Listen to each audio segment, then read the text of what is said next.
365 Days with Calvin for February 21. Keeping watch over us. Awake, why sleepest thou, O Lord? Arise, cast us not off forever. Psalm 44:23. Suggested further reading, Isaiah 43, 1 through 7.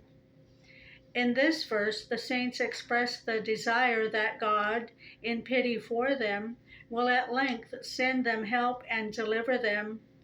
Although God allows the saints to plead with him in this babbling manner, asking him to rise up or awaken, they should be fully persuaded that God continually keeps watch for their safety and defense. We must guard against the notion of Epicurus, whose God, having his abode in heaven, delighted only in idleness and pleasure.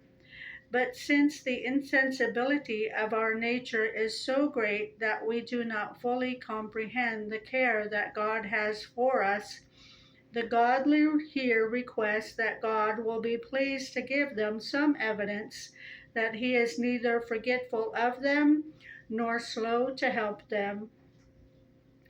Likewise, we must firmly believe that God ceases not to regard us, even though he appears to be doing so.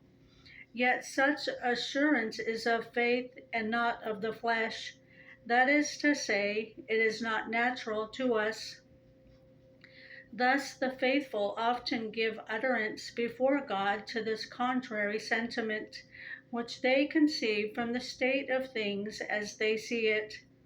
In doing so, they discharge from their breasts those morbid affections that belong to the corruption of our nature, which then allows faith to shine forth in its pure and native character.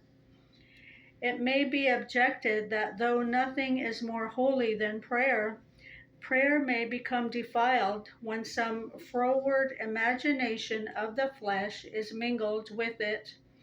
I confess that is true, but in using the freedom which the Lord grants to us, let us consider that in the goodness and mercy by which he sustains us, God wipes away this fault so that our prayers are not defiled by it.